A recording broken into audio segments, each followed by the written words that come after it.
All right, all right, all right. It's showtime, everyone. Welcome this evening. Welcome to our Facebook Live interview series.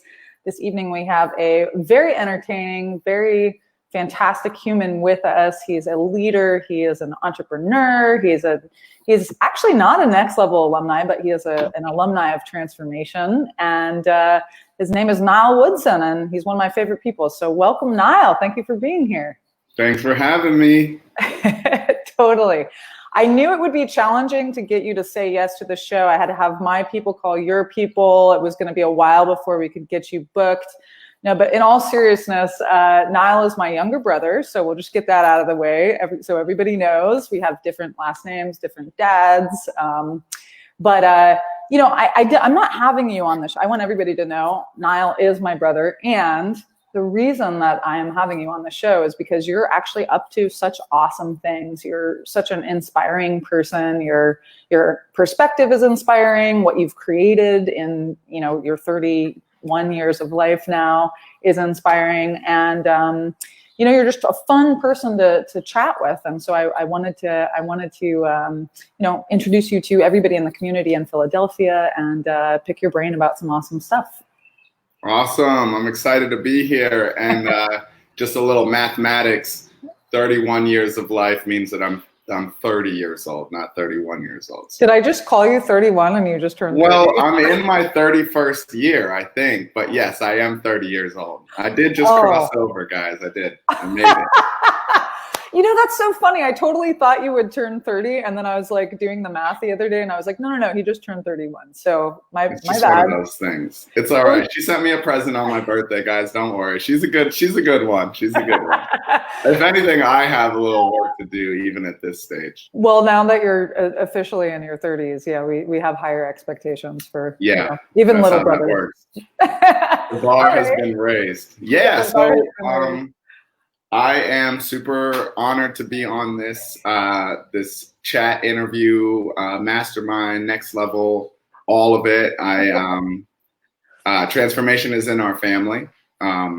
We now have 2 transformation centers under our belt. And as she said, I'm not specifically a next level alumni in the sense that I personally did my trainings prior to Next Level coming to existence. So we all did our trainings out in LA at MITT. Will you tell them what that stands for? Because it's really Mastery in Transformational Trainings. True story. And, it was it was an incredible journey because it gave us all a real kick in the butt and got us in line with we were all up to awesome things, but it really got us thinking bigger, playing bigger, creating bigger community. And we were like, we are just playing this enrollment game and sending all kinds of people out to LA, which is incredible, but it's also difficult and more expensive and more complicated of an enrollment process. And for all these reasons, we were like, how can we reverse engineer it and bring it closer to us so that we can get everyone in one training. And that's kind of how it started. And of course, Summer, Chris, and Abe were all the real driving force. But it takes a village, right? It takes a village, and we all jumped on board and did our. You were doing a ton of coaching and senioring and stuff like that at the beginning. Yeah, like how many rounds did you do in a row? I did 1, 2, and 4. Wow. So that was like boom, boom, boom. Wow. And just the difference between, and 0 as well, because it started as 1 when it was just the 1. And then we're like, wait, this is now a thing. So then 1 became 0 and 1 became 1. So that's like almost 4 in a row. Yeah. Yeah. Absolutely. Wow. And the learning curve and the process of just shifting from in that short time frame, because at 4 we really had like a solid program. We had it dialed in. Now they do it in 10 weeks, even like specifically VIP. It's so much better. It's so so laser, and you still get the same amount of value, and it's just like, man. It's like, Just one of the lovely ways that we like to innovate here. So yeah. so tell us. Go ahead. I was just going to say, I think that it started at like 13 or 14 weeks, and when we did it in LA, it was like 16 weeks or something. It felt like 6 months, actually. It really did. You're like, oh, I'm still in VIP. Wow. Except they called it leadership program out there. Mm-hmm. Awesome. So I want to hear about your transformation specifically. Like what opened up for you? Because I know you were definitely not in the restaurant business before doing the trainings, and that was something that was birthed out of your experience. So I'd love to hear, like, how did that come into fruition for you? Yeah. So I have a funny story, and I think that I literally say, where I'm at today is a direct result of doing transformational training, specifically in LA. Yeah.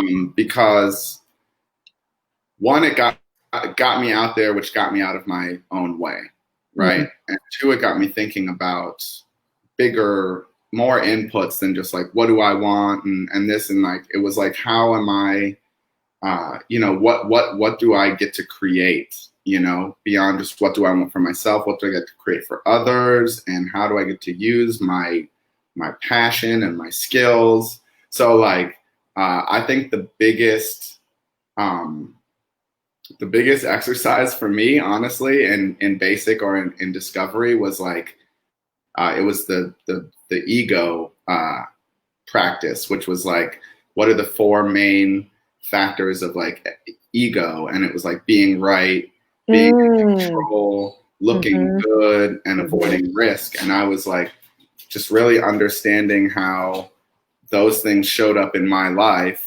And it really got me on this thought process of just like pushing past whatever limiting beliefs I had to create something bigger than myself. So then it was like, what do I want to do? I was in business school. I was getting my business degree. So I definitely wanted to have my own business. That was a lifelong thought of mine. But I had no idea what it was going to be. And I was serving tables in a really nice restaurant where learning about food was a big part of our job, and mastering levels of service. Like for me, it was almost a game. Like it wasn't just about the financial amount, but that's an easy measurement. Yeah. It's like, how can I earn more? How can I get a 20% tip as like the baseline and then take it to 25, and not just to get more money, of course, but like to create an experience out of a meal, like to create a memory, to create something more than just like, everything was on time. He was nice. He smiled. He said, like whatever, like that's baseline, but like getting above and beyond that. So my brainchild of my passion and my purpose of business degree was like, let me open a restaurant.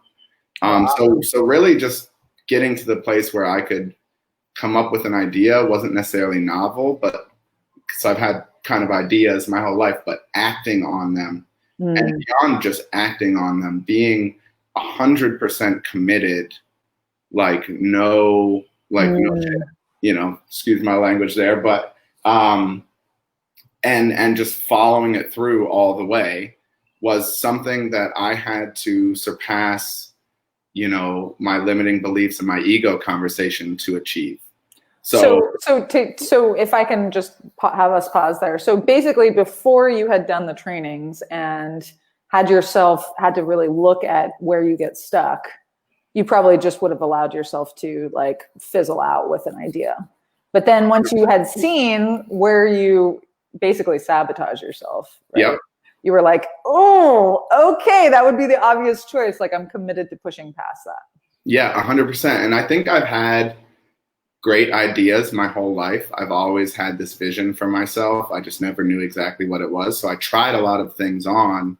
And that's kind of like the promoter's dilemma, is like getting caught up in doing all these things, and it's exciting. And then when you really have to like put your back into it, something else pops up miraculously. And you're like, oh, I didn't need to do that because I was busy doing this other thing over here. Something else became more exciting. Did you have those things pop up as you started to like commit more and more to opening up restaurants and to really commit to the vision of Poké?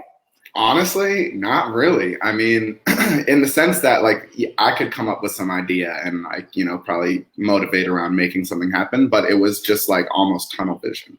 At that point, it was like my commitment to the vision led me through the process. The shenanigans. It was always there to lean back on. And that was a big difference because it wasn't that I had lack of commitment, it was just the lack of follow through. But the follow through needs the commitment in order to like to keep going. You have to understand and remember the vision, especially when you get into the small minutia of like actually making something happen.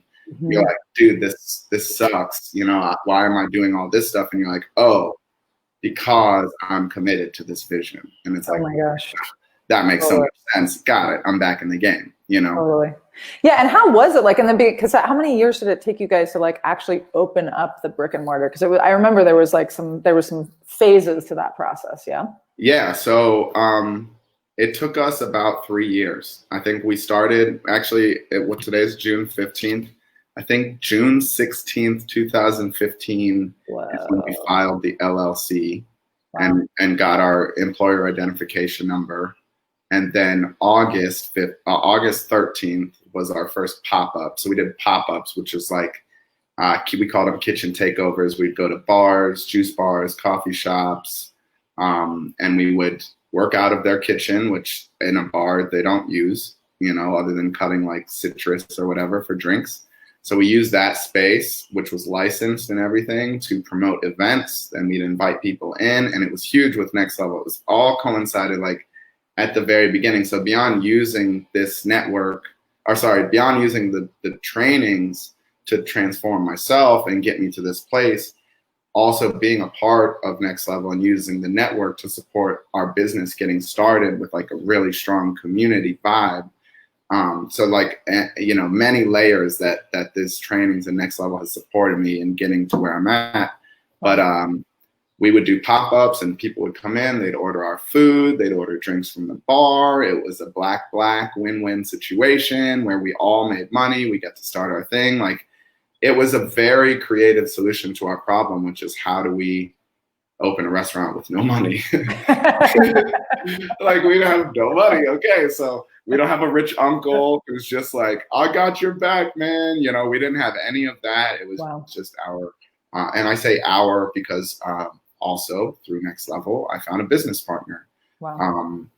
So like the layers of support that I've gotten from this community and from these trainings is incredible. Also, the last piece about MITT is that because it's in LA, LA is where Poké, and for those of you who aren't familiar, Poké is like a Hawaiian sushi bowl, and that's our main staple dish.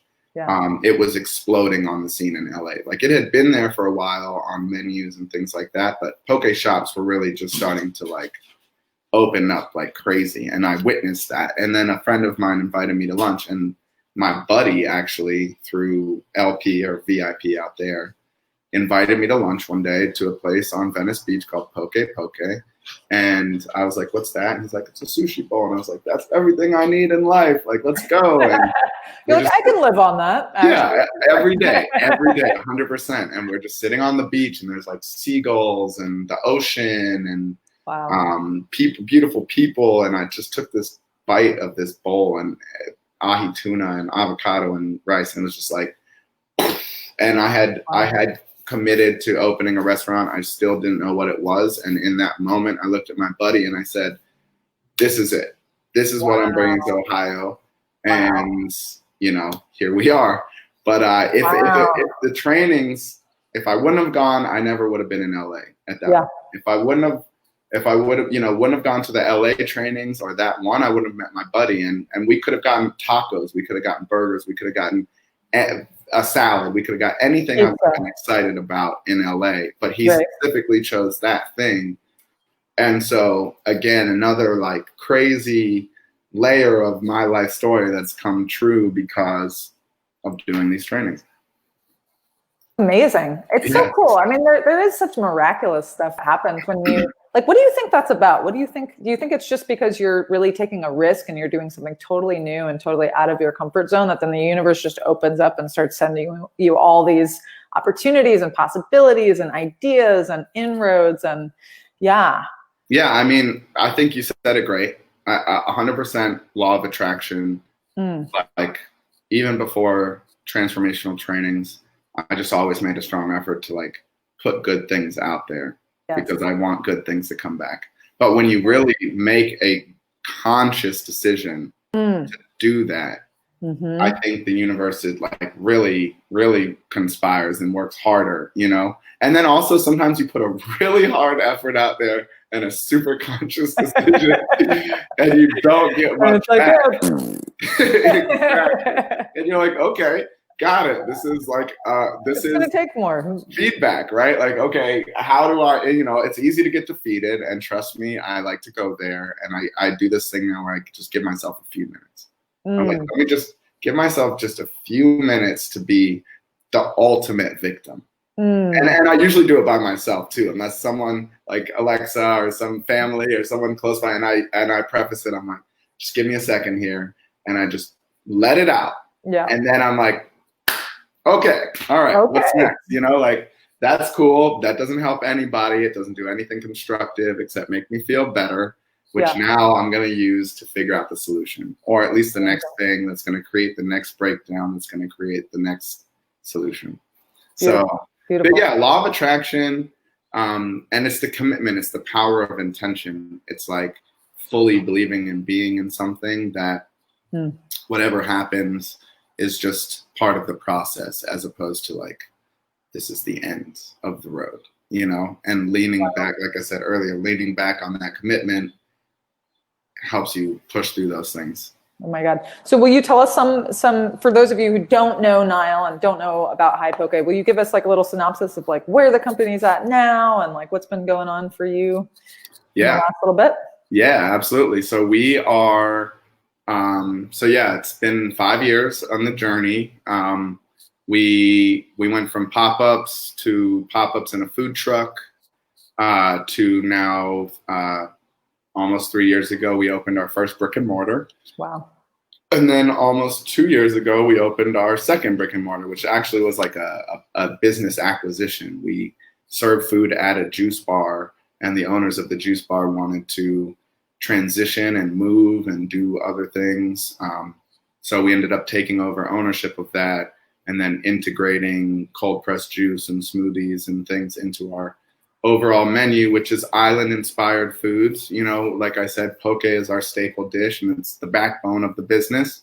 But being island inspired was a specific thought process on a much broader thing. You know, like Jamaica is an island, Sicily is an island, the Greek islands, Hawaii, Japan. So by being island inspired, we could get away with doing a jerk chicken bowl, you know, but like have it all fit under the same umbrella. So we took that on, and then, you know, we've been kind of just trucking along with our 2 brick and mortar spots, and then the virus and the novel coronavirus came through, which is still an incredible thing to deal with and understand and push through. And then, you know, we've had in the past few weeks these protests, which started with some pretty heavy rioting here in Columbus, which broke a lot of things downtown and in the Short North, which are the 2 neighborhoods that we have our locations in. So, you know, it's a lot to manage employees and run 2 separate businesses, even though they're the same business, and do all that just normally. But with all these things in mind, it's been a wild time and a wild ride. And it's just been just an exercise in perseverance, and again, leaning on that commitment and the community that we've built, coming together in support. And it's a very vivid example of breakdowns lead to breakthroughs, you know, like really looking at this and not diminishing or minimizing the seriousness of everything that's happening in terms of equality, in terms of health and safety. But it's just understanding where we're at and how we can get through, and knowing that getting through is an option, because I think a lot of people tend to forget that. This is it, you know, and then using that energy to kind of navigate with. Wow. Yeah. It's been a wild ride. It's been a wild ride. Yeah, I mean, and even before COVID and the protests and the movement that we're currently in, like you're constantly coming up against things that you have to figure out and push through. And I mean, being an entrepreneur is really intense. Yeah. Absolutely. Yeah, I mean, you. Absolutely. And a restaurateur. Yeah. I mean, at the end of the day, especially me, you know, I mean, I have always had people to look up to, and not necessarily answer to, but, you know, everyone's feedback and input is what I, you know, so to speak, like live and die by, right? Like I have investors and partners and the tax man and all these things that I have to make sure are running. But at the end of the day, I get to decide what's next, and I get to lead the charge constantly over and over again. At the end of the day, I am the pillar of, we're moving this forward. Even you are 100% responsible. I'm 100% responsible 100% of the time. And I also have created a business which relies on employees, which relies on my team and the system. And then again, we as a team live and die by the systems that we have in place. Like I started this with Miko. I'm sure some of you listening know Miko. But we did everything. We cut everything. We cooked everything. We posted everything. We did 100% of it 100% of the time. And once we got a little bit bigger, we started building a team up, and it becomes to like, how do we get other people to not just do what we did, but do it as good as we did, with as much energy as we did, which is much, you know, and like those are the intangibles that are very difficult. Yes. And especially once you go from one location, which even though I have other people doing things that I've done, and I get to be there and monitor, now we have 2 locations, to where I have to trust, you know, it's like a great breakthrough in trust. And it's also just being on point, you know, so I get to live in that space, and sometimes it's extremely exhausting and very stressful and all of those things. And it's bigger than me, which accounts for a lot of that. But it's like parenthood, you know, it's like you take on something you think you can handle. Inevitably, it's way bigger than what you think, but you learn how to handle it. You learn how to grow because you're committed to the life of this being, you know, and I feel the same way about my business. I'm committed to the life of my business and my team and my community. And so it's not really about if, it's just about how. That's beautiful. I love that. I love that. And it's also such a testament to your leadership that you're able to, I mean, being able to create other leaders is like a skill that a lot of people don't have. And that's probably part of why businesses fail, right? Because you can't actually be doing every single thing when you're trying to expand. And the fact that you've been able to create people that can carry the vision forward and that you trust and that are doing a great job, it's like that's you created that. So those are skills that you were able to cultivate in yourself and translate successfully, which is awesome. Super inspiring. So I would love, before we wrap up here, I would love to hear, you know, some of your perspective on what's going on in the world right now. Like, what are you, like, how are you feeling? Like, what has been the experience? Like, I just want to, you know, pick your brain about that a little bit.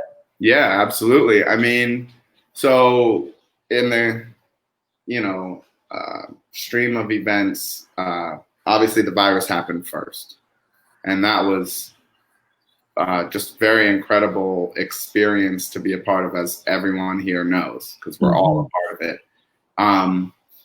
And you stayed afloat, obviously. We had to close one location, which was wild, and we kept one going and then slowly reopened the other. And then a few days after reopening the other, our downtown spot, the riots and the protests started happening. And we had to close down again for a few days because, like I said, it was like every other window downtown was Everything's boarded up it down was there still. boarded Right? up, crazy. Yeah.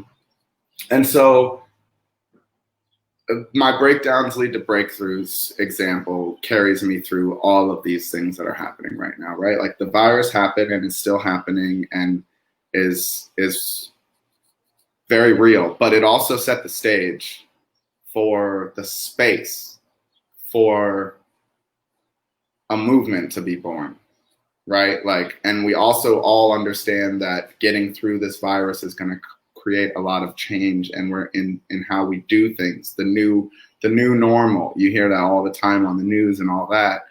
There is not really a going back at this point, right? So we're like in a crazy growth phase where we're like, we have no choice because the old ways aren't working, and right? They're also not available. Right. This is like I'm blessed to, I get to, but like this is like a have to. This is like a need to. This is like water and food and the bathroom. Like we need to move forward. And I also and then that trickles down into now we're putting the super heavy magnifying glass on our system and systemic things and how we've been doing things for so long, which that space to really get into it came from this pandemic and people working from home, and it just set the stage. So like, as awful as it is, and I don't want to, play it any other way.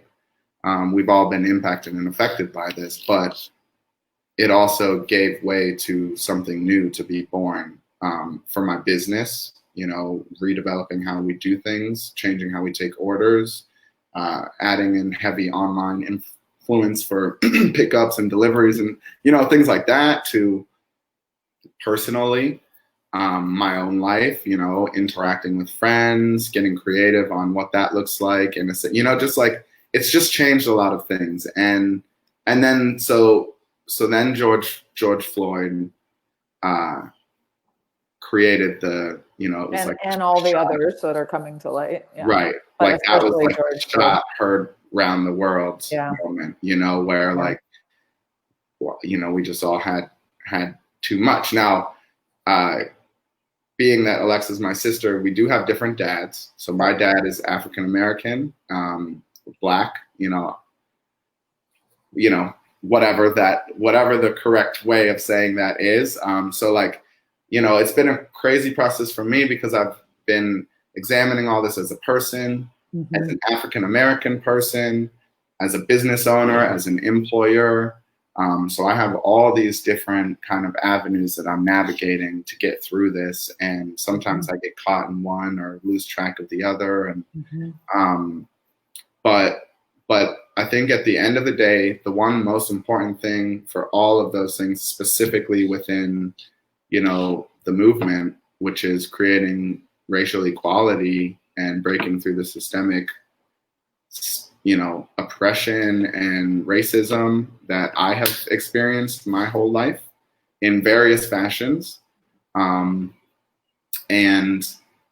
creating, justice and eliminating the injustice that this has created. And, and we all have a role to play. There's something that we can all do, whether that's one, just creating an understanding that this is a thing, because there's still a lot of disbelief. There's still a lot of opposition to accepting that we are in this space, right? Like that's step one. So at the very least, we can all support others in finding their way to that truth, because from there we can create incredible change. But I've been as safe as possible, but I've gotten into some of the protests. I haven't gotten into the middle of the crowd. I haven't even really gotten into the crowd, but being there and being on the outskirts, I have felt very safe about. And I have contributed with my voice. And then as a business, little things like we put out water stations and trash bags when they took all the trash cans off because people were throwing them through windows. And we donated meals. Actually, Tom Burden, another person in the Next Level community, reached out to me and said, hey, I have some funds that I'd like to contribute, and I have a message that I want to get out, and I'd love you to get on board and team with me and be the vehicle and the boots on the ground and feed people. So, that is awesome. you know, us and Shout Tom, shout out Tom, TB. Shout out. I just made that up, but he appreciates it if he's watching. We fed 200 people at the protest. Wow, and that's created so cool. more than that, just in showing other people that was a thing. You know, like just those little things that you just got to think and be committed to it to really see. And then once you see it, just do it, because right now it moves everything forward, and that's the most important part. You know, like I think also just taking a close examination on race and how it's impacted and impacted your life. Maybe moments where you exceeded the expectations, maybe moments where you didn't. I mean, I've like, even again, as a Black individual, like I'm light skinned, right? So I'm half white, I'm half Black, half Italian, half African American. And I'm always like, seen myself as like a color changing chameleon. But even lately I've looked at that and I'm like, well, does that mean that I really was just being myself in both instances, or I was just playing, you know, like in the identity seeking of a mixed individual? Like this is definitely something that comes up. I know our sister, Jasmine, who we have the same dad, has dealt with a lot of these things. And just looking at things that you wouldn't necessarily have considered prior to this being so visceral and just so in our face. So just using this as an opportunity to grow and spread the and word. Examine yourself, it sounds like too, like massively, like each of us get to be totally 100% examining ourselves. Yeah. And I think at the very least, that is a big, great addition to what anyone can do right now. Yeah, amazing. Yeah, it's definitely time for introspection from each of us, right? And more than that, getting involved too. So, yeah, beautiful. So we've got some awesome people who have been with us during the interview, which is great. So I'll just read a couple of these. Corey Dippold, he says Nile is an amazing human being. I responded to some of the earlier comments. Brooke says, "Go support High Poké." Awesome. We'll tell them how they can support you or follow your journey on Instagram and social. And then certainly they can come by and see you at your brick and mortar locations. And then Katie says, "Glad you did your part. It was good to see so many young people doing good work. I did at your age. I am mixed race, living through things in the 60s and 70s. Wow.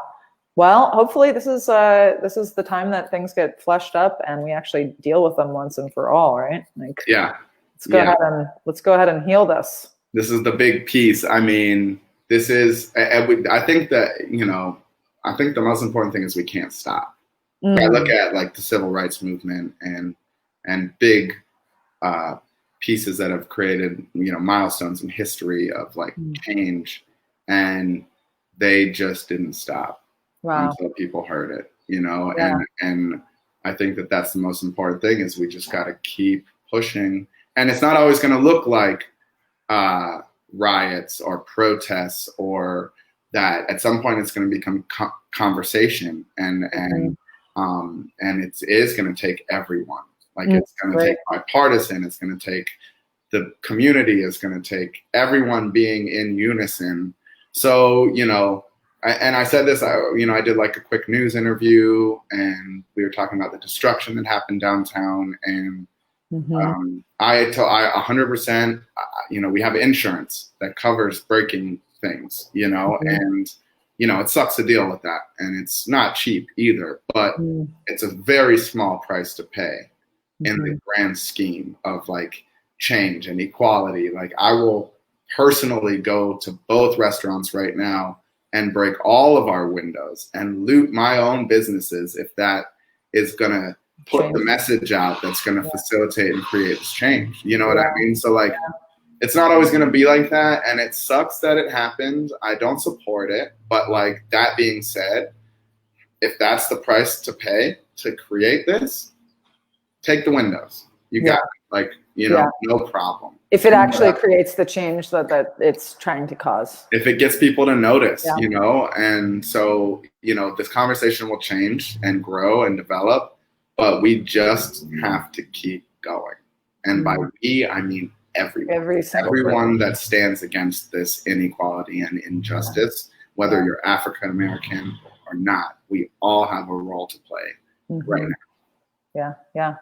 And I think just moving forward, like we can't, the moment that we all start to forget that we're connected is when heinous stuff starts to happen. And it's been happening for a really long time in many different areas, and most vividly and clearly and obviously around race. And it's like, this is just like not appropriate. It's not appropriate to say it at this age. It's like you can't unsee it. You know what I mean? Once you see it, like you can't unsee it. And I don't think that a lot of people have been necessarily ignorant to the fact that it's happened or been happening for forever in this country, at least. Yeah. But they just haven't had a reason to, or come across it in their own life, or whether they knew someone or just whatever. They just haven't seen it. Not that it's not available to be seen, but they just haven't seen it. And so now they haven't made it like the most, like the front and center. They haven't put it front and center. It's like, okay, this is happening, and I got to go to work. So whatever the excuse is, right? So it's like now we're all like, okay, it's enough. It's happening now. Yeah. And we've all seen it. Yeah. And now we can't unsee it, so we can't go back, and we got to just keep going forward. Awesome. Well, thank you so much, Nile. Thank you for being with us tonight. We had so many people tuned in. Thank you guys for watching, and commenting and sharing your love. And so one last thing. Hi, Poké. How can people follow you? How can they connect? Okay, so we are on all the things, all the platforms. We're on the internet, of course. The accent on the E, which is what makes it Poké, doesn't translate into digital language. So I'm going to say it like this now, but I don't normally say it. Just highpoke.com. We give out pokes for free. Anyone can come get a poke. We got you. But yes, for the internet language, it's highpoke.com, www.highpoke.com. Beautiful. On Instagram, Facebook, we're not super active on Twitter, so okay. But Instagram and Facebook. Or they could just come by your store and come check. Yeah, it's beautiful stores. Yeah, right? If you're local, or if you find yourself in Columbus, we have 2 locations: one in the short north and one in the downtown location. They're both very cool. They're both very small. We serve incredibly delicious food. I stand by that 100%. We put a lot of love in there, which is why I like to say it's very delicious, but we also get the best products. So quality speaks volumes. Delicious. Everyone is a lovely individual. We have next level people on our staff. When the virus isn't going crazy, we love to give hugs. But sushi bowls, we have cooked options. We got chicken and pork and shrimp now. Nice. Smoothies, avocado toast for breakfast. Ooh. Like we got our menu used to be like this big, and now it's like a full-on menu. Nice. So please come and eat. You can find me mostly now at the downtown location because we're just getting it kicked back up. So we're open there from 11 to 3 Monday through Friday, and then we're 7 days a week in the short north from 11 to 8:30. And we love you guys, and thank you for who's watching now. Thank you for who watches in the future. Thank you, Lex, and Next Level. I'm just. All right, awesome. Have a wonderful evening, everyone. Thank you, Nile, and we will see you guys next week. Yes, big hugs, big love.